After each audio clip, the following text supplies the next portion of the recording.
El salón estaba lleno de luces, música suave y risas medidas. Personas bien vestidas, copas en alto, miradas que fingían cercanía. Yo estaba allí, presente, impecable y completamente invisible. Lo vi antes de sentirlo, la forma en que él inclinó el cuerpo hacia ella, como su mano permaneció donde no debía, como su atención ya no me buscaba. Nadie dijo nada, nadie interrumpió. La humillación no fue un escándalo, fue peor, fue pública y silenciosa. Me acerqué lo suficiente para que me viera. Nuestros ojos se cruzaron apenas un segundo. No hubo sorpresa, ni culpa real, solo molestia, como si mi presencia fuera una interrupción incómoda en algo que ya había decidido sin mí. En ese instante entendí que no se trataba de una traición impulsiva, era una sustitución. Yo ya no ocupaba ningún lugar. Sin decir una palabra, abrí mi bolso, saqué el anillo y lo dejé sobre la mesa de cristal. El sonido fue leve, casi insignificante, pero para mí pesó más que todos los años juntos. Nadie lo notó, él tampoco. Siguió sonriendo, siguió bailando, siguió viviendo como si yo nunca hubiera estado allí, y fue justo ahí cuando algo dentro de mí se rompió con una claridad aterradora. Ahí entendí que ya no era parte de su vida. No lloré, no grité, no pedí explicaciones ni respuestas que ya conocía. Me di la vuelta con una calma que incluso a mí me sorprendió. Mientras caminaba hacia la salida, sentí algo distinto al dolor, alivio. Porque cuando te ignoran de esa forma, cuando te borran frente a todos, también te liberan. Esa noche no me fui para pensar, me fui para transformarme. Lo que dejé atrás no fue solo un matrimonio, fue una versión de mí que había aprendido a aguantar demasiado. Y lo que estaba a punto de hacer cambiaría todo, incluso para quienes creían tener el control. Antes de seguir, dime desde dónde me escuchas y si esta historia te remueve algo, acompáñame hasta el final. El evento había sido anunciado como una celebración familiar, una de esas reuniones donde todos sonríen para las fotos y nadie hace preguntas incómodas. Llegué puntual, bien vestida, con la calma de quien aún cree que pertenece a ese lugar. Saludé a conocidos, respondí comentarios triviales y tomé mi asiento con la naturalidad de siempre. Nadie me miró más de lo necesario. Nadie me preguntó cómo estaba. No fue hostilidad, fue algo peor, normalizar mi ausencia mientras mi cuerpo seguía allí. Él estaba al centro de todo, como siempre. Hablaba, reía, se movía con soltura entre las mesas. A su lado, ella, no necesitaban tocarse demasiado para dejar claro que compartían algo. Bastaba con la inclinación de sus cuerpos, con la forma en que él la escuchaba, con esa atención que yo ya no recordaba recibir. Observé sin prisa, sin rabia visible. Aprendí hace tiempo que el drama incomoda, pero la serenidad desarma. El tercero no era solo una persona, era un símbolo. Representaba todo lo que yo había dejado de ser para ellos: novedad, utilidad, interés. Nadie parecía cuestionarlo. Al contrario, algunos sonreían con complicidad. Otros fingían no ver. Yo entendí entonces que la escena no era nueva, solo era la primera vez que se hacía pública. Me levanté para servirme una copa y pasé cerca de ellos. Él me vio. Lo supe porque sus ojos se cruzaron con los míos durante un segundo exacto. No hubo sorpresa, tampoco culpa, solo una incomodidad breve como la que provoca un objeto mal colocado. Ella siguió hablando, ajena o fingiendo estarlo. Él no me presentó, no hizo falta. Yo ya no era parte del relato. Mientras regresaba a mi lugar, repasé mentalmente los últimos meses. Las conversaciones cortas, las decisiones tomadas sin consultarme, las ausencias justificadas con cansancio, las cuentas revisadas en silencio, los documentos guardados sin comentarios. Nada había sido impulsivo, nada había sido improvisado. Yo llevaba tiempo preparándome, aunque aún no sabía para qué día exacto. El brindis llegó, todos alzaron las copas. Las palabras fueron correctas, ensayadas, vacías. Yo levanté la mía con la misma cortesía que siempre. Nadie notó que no bebí. Nadie habría sabido decir cuándo dejé de participar de verdad. Esa era la parte más inquietante. Mi desaparición había comenzado mucho antes de ese momento. Metí la mano en mi bolso y toqué el objeto que llevaba allí desde que salí de casa. No para usarlo, solo para sentir su peso. Era una confirmación silenciosa de que, aunque me trataran como un elemento prescindible, yo seguía teniendo control sobre algo esencial. Nadie podía quitármelo sin que yo lo permitiera. La música subió de volumen, algunos se levantaron a bailar, él también, con ella. No hubo provocación abierta, solo una naturalidad cruel, como si mi presencia no mereciera siquiera respeto básico. Fue entonces cuando algo se ordenó dentro de mí con una claridad absoluta. No sentí tristeza inmediata, sentí certeza. No dije nada, no me acerqué, no busqué testigos. Me levanté despacio, dejé la copa intacta sobre la mesa y caminé hacia la salida. Nadie intentó detenerme. Nadie preguntó a dónde iba. Y en ese gesto colectivo, silencioso, entendí el mensaje completo. Al cruzar la puerta no pensé en venganzas ni en discursos pendientes, pensé en precisión, en tiempos, en pasos ya previstos, en todo lo que había observado sin levantar sospechas. Ese fue el momento exacto en que dejé de existir para ellos, y también el momento en que empecé a existir solo para mí. Las señales no llegaron de golpe, nunca lo hacen. Aparecen como detalles pequeños, casi inocentes, fáciles de justificar cuando uno aún quiere creer. Al principio fue el tono, frases dichas con suavidad que si se analizaban con cuidado llevaban una corrección implícita.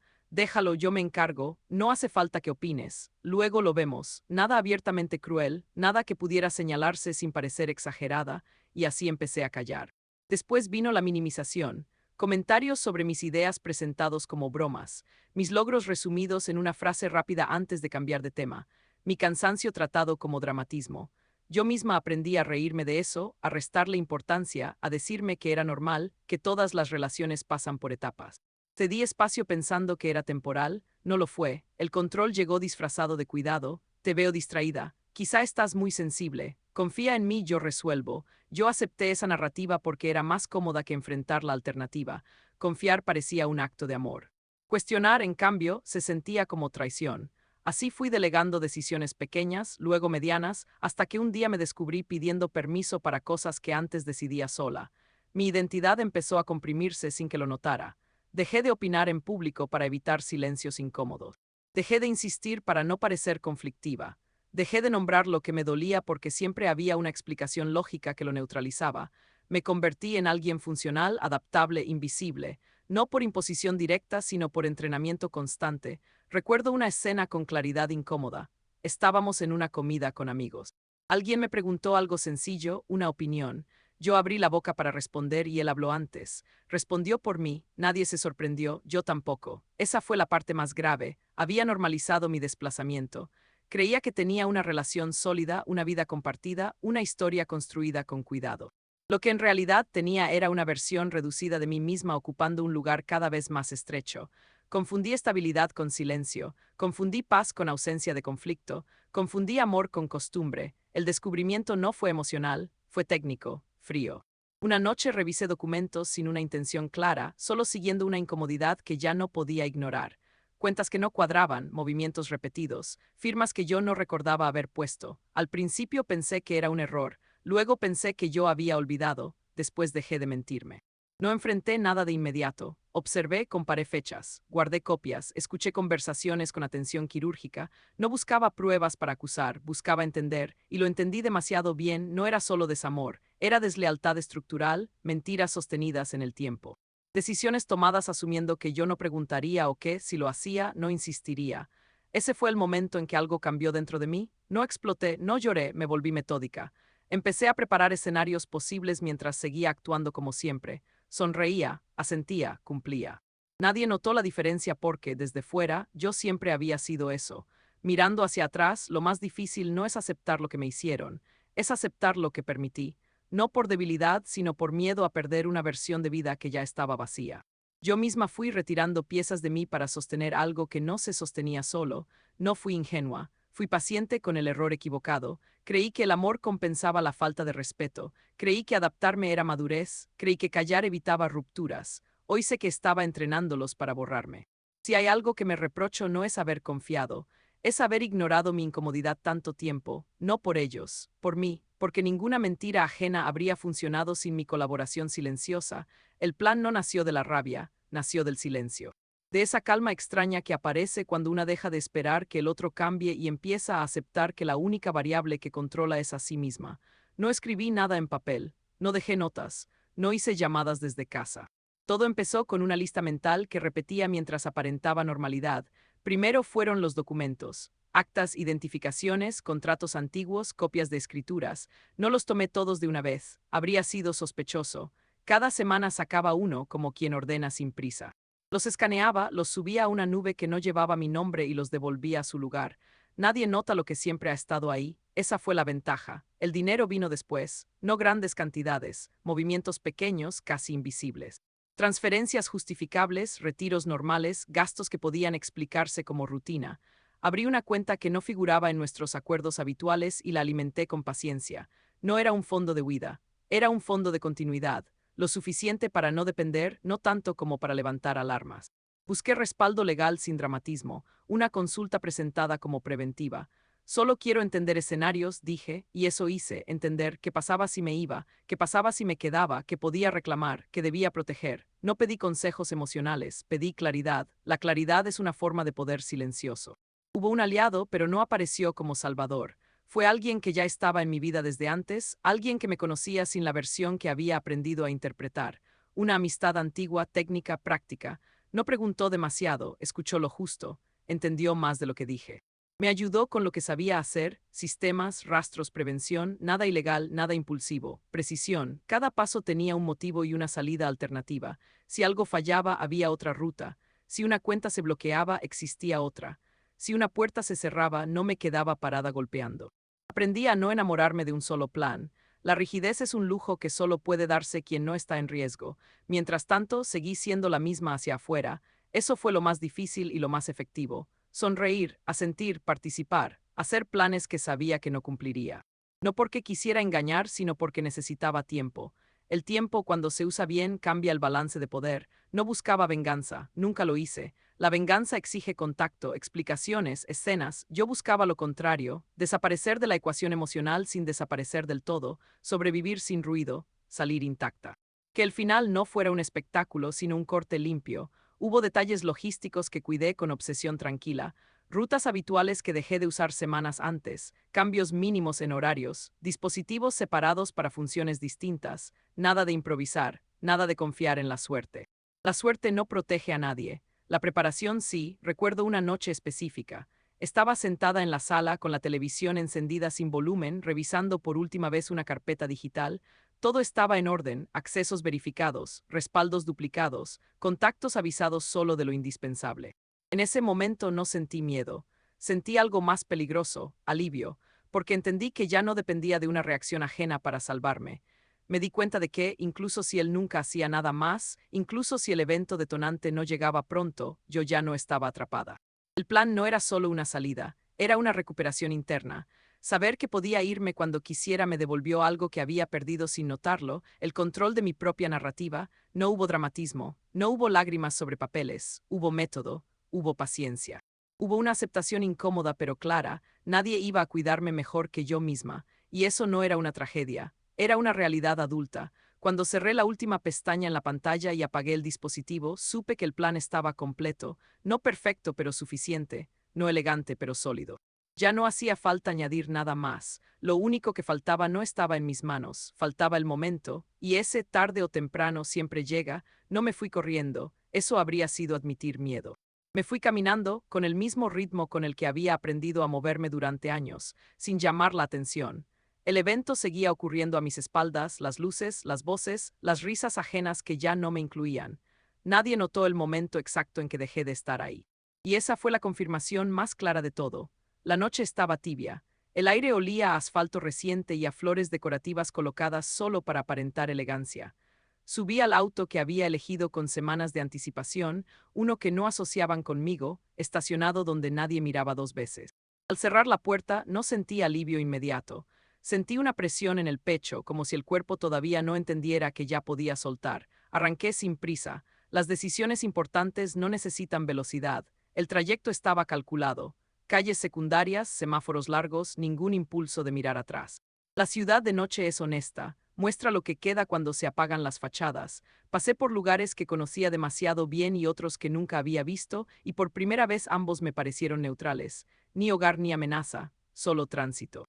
En el asiento del copiloto llevaba una bolsa discreta, nada sentimental, nada innecesario, lo indispensable para existir sin explicaciones. Cada objeto tenía una función clara. Cada documento estaba ahí porque había sobrevivido a una revisión mental previa. ¿Esto me ata o me protege? Solo lo segundo merecía acompañarme. El dolor no desapareció al instante. No es así como funciona, pero empezó a ordenarse. Pasó de ser una masa difusa a algo concreto, manejable. El dolor sin caos se vuelve información, y yo ya no estaba dispuesta a ignorar más señales internas. Cuando llegué al lugar acordado, el entorno era completamente distinto. Silencio real, luces bajas, un espacio que no exigía nada de mí. Al cerrar la puerta detrás de mí no pensé en él. Pensé en mí sentándome por primera vez sin cuidar la postura, sin medir el gesto, sin anticipar preguntas. Fue un descanso físico antes que emocional. No apagué el teléfono de inmediato, lo dejé vibrar sobre la mesa, primero una llamada, luego otra, mensajes que se acumulaban sin ser leídos. El patrón era predecible, confusión inicial, luego urgencia, después una versión de preocupación que llegaba tarde. Observé el dispositivo como si perteneciera a otra persona. Esa distancia fue nueva y poderosa. Cuando finalmente lo apagué, no sentí culpa. Sentí claridad, comprendí que desaparecer no era castigar a nadie. Era retirarme de una dinámica donde mi presencia solo tenía valor cuando cumplía una función para otros. Callar en ese contexto era una forma de hablar con precisión quirúrgica. Las primeras horas fueron extrañas. El cuerpo aún esperaba interrupciones. El oído se tensaba ante cualquier ruido. Pero poco a poco algo empezó a cambiar. El silencio dejó de ser amenaza y se volvió espacio. Espacio para pensar sin interrupciones, para respirar sin permiso, para existir sin negociar cada decisión. Sabía que del otro lado el desconcierto crecía. Que habría preguntas sin respuesta, versiones cruzadas, intentos de control disfrazados de preocupación. No me interesaba imaginar escenas. Ya no necesitaba verlas para validarme. Lo que importaba era que, por primera vez en mucho tiempo, yo no estaba reaccionando, estaba eligiendo. La madrugada avanzó y con ella una sensación nueva, casi incómoda, control. No el control rígido de antes, sino uno interno, silencioso. El tipo de control que no se ejerce sobre otros, sino sobre los propios límites. Me di cuenta de que el acto de irme había reconfigurado algo esencial. Ya no era la que esperaba ser elegida, era la que se había elegido a sí misma. Al amanecer me miré en el espejo sin buscar defectos ni señales de desgaste. Vi a una mujer cansada, sí, pero entera, una mujer en tránsito. No hacia un final feliz, sino hacia una versión más honesta de sí misma. No había cambiado de nombre aún, ni de rostro, ni de historia oficial, pero algo ya era distinto. Mi identidad estaba en movimiento. Preparé café con movimientos lentos, deliberados. Cada gesto cotidiano adquiría otro peso cuando no estaba cargado de expectativa ajena. Afuera, la ciudad despertaba como cualquier otro día. Nadie sabía que en un punto invisible del mapa, una vida había cambiado de dirección sin hacer ruido. Volví a encender un teléfono distinto, uno que solo unas pocas personas conocían. Un mensaje breve apareció, confirmación, todo seguía según lo previsto. No respondí de inmediato, no por estrategia, sino porque ya no vivía con urgencia ajena. Entendí entonces que desaparecer no había sido huir. Había sido hablar el único idioma que nunca habían aprendido a ignorar, la ausencia sostenida, no el drama, no la confrontación, la retirada definitiva del rol que me habían asignado. Mientras el sol subía, supe que ya no había vuelta atrás. Y por primera vez esa certeza no me dio miedo, me dio dirección, porque cuando una identidad empieza a transformarse, no lo hace con ruido, sino con pasos firmes alejándose del lugar donde dejó de ser vista. No pasó mucho tiempo antes de que entendiera que desaparecer no significaba silencio, sino terreno libre. Desde el lugar donde me encontraba, una ciudad que no era mía, un nombre que todavía me quedaba grande, empecé a ver cómo otros hablaban por mí. No con preocupación genuina, sino con una narrativa cuidadosamente diseñada. Yo era la esposa frágil, la mujer emocional, la que no supo manejar la presión. Él se mostraba como el hombre abandonado, sorprendido, paciente. Decía que estaba preocupado por mi salud, que llevaba meses notándome distante, que había intentado ayudarme. Escucharlo era como ver a un desconocido usando mi rostro para contar una historia que le convenía.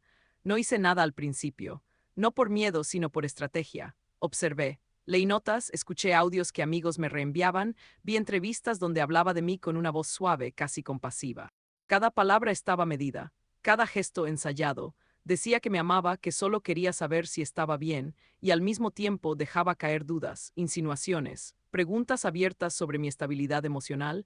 Era una forma elegante de desacreditarme sin ensuciarse las manos.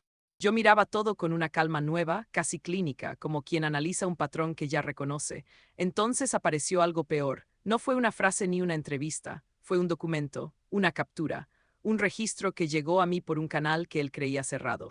Ahí entendí que no solo me habían traicionado como pareja, habían intentado borrarme como sujeto, habían activado protocolos, consultado especialistas, preparado informes, no para ayudarme, sino para invalidarme. No era un conflicto emocional, era un sistema. Un engranaje que se activa cuando una mujer deja de ser útil y empieza a ser incómoda. Un abuso estructural, frío, administrativo, disfrazado de preocupación. Leí cada línea con atención. Mi nombre aparecía junto a palabras como capacidad, decisiones, riesgo. Todo estaba redactado para que pareciera razonable, preventivo, responsable. Nadie decía queremos controlarla, pero todo apuntaba ahí. Entendí que de haberme quedado no habría tenido una discusión, habría tenido una evaluación, una firma, una pérdida gradual de voz. No me fui por dignidad solamente, me fui a tiempo. Fue entonces cuando tomé una decisión distinta. Hasta ese momento había desaparecido para protegerme, para ganar espacio, para pensar, pero ahora entendí que no bastaba con esconderse, no cuando otros estaban usando mi ausencia para reescribirme, no cuando el silencio empezaba a trabajar en mi contra, no iba a regresar a confrontar. No iba a desmentir entrevistas ni a pedir derecho de réplica, iba a hacer algo más preciso, cambiar de lugar en la historia. Empecé a moverme con cuidado, no hacia adelante sino hacia arriba. Ajusté documentos, activé contactos que no estaban ligados a él, recuperé versiones originales de cosas que habían sido editadas.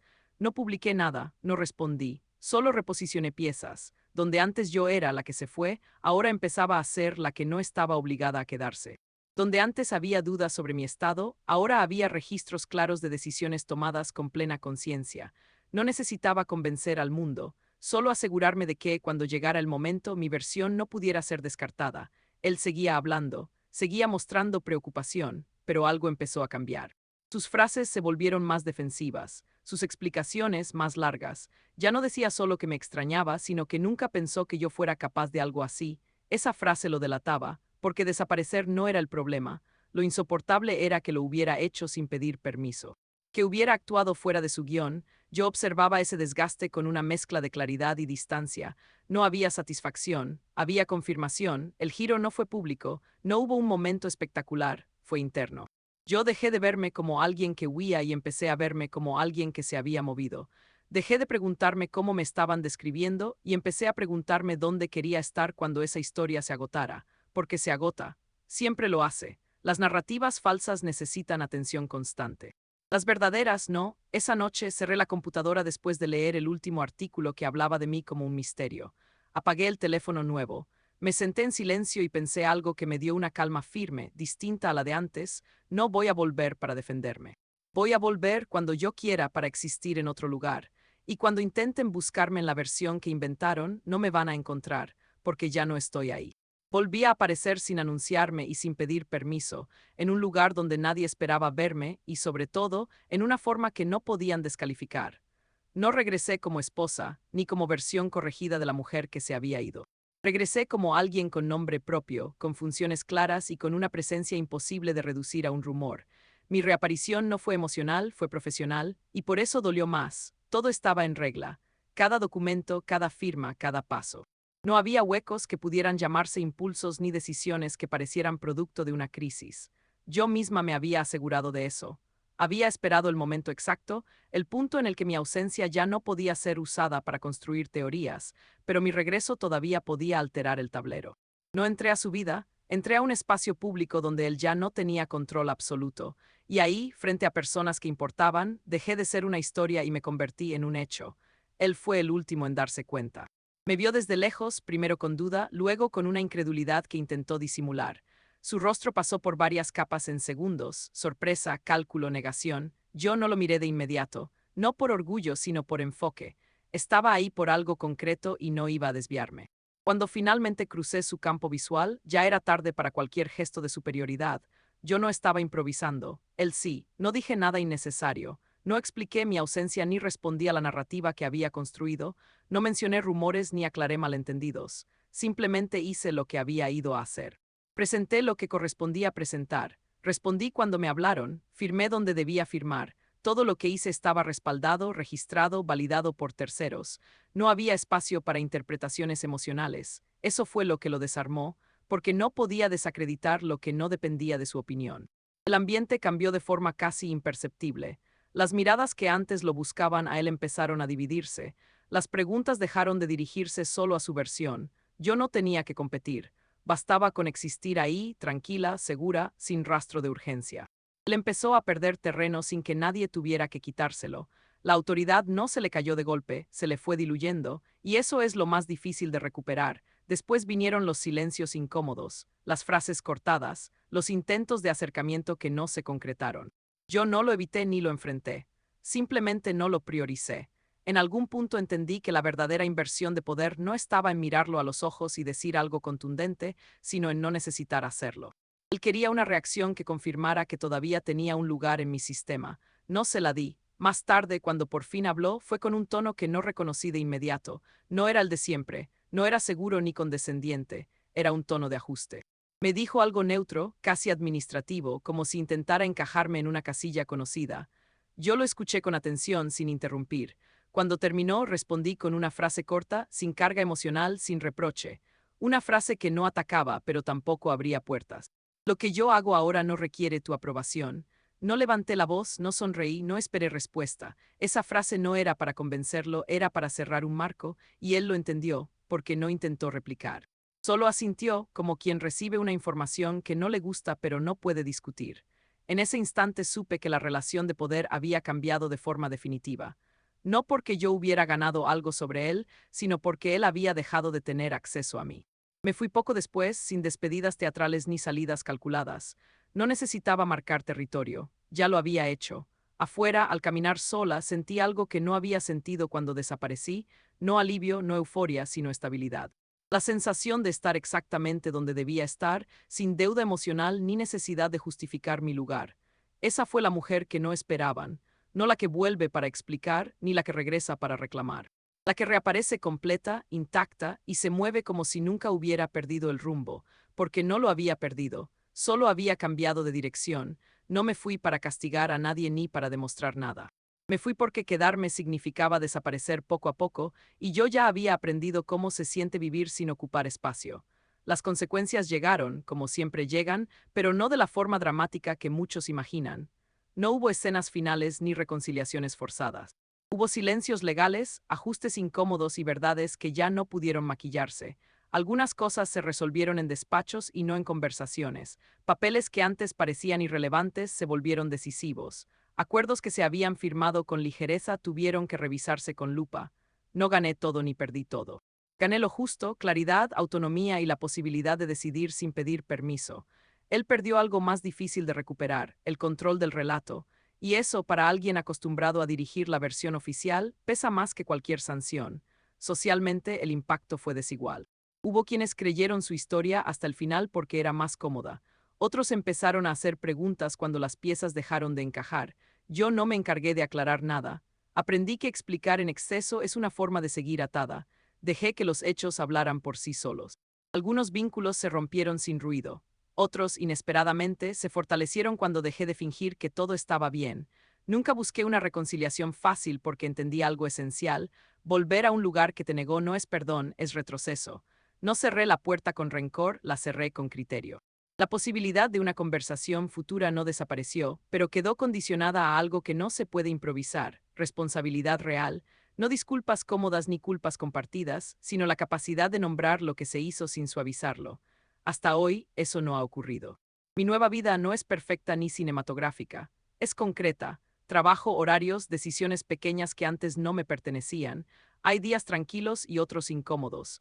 Hay dudas nuevas y miedos distintos, pero ninguno se parece al miedo de anularme para sostener una relación. Aprendí a estar sola sin sentirme incompleta y acompañada sin diluirme.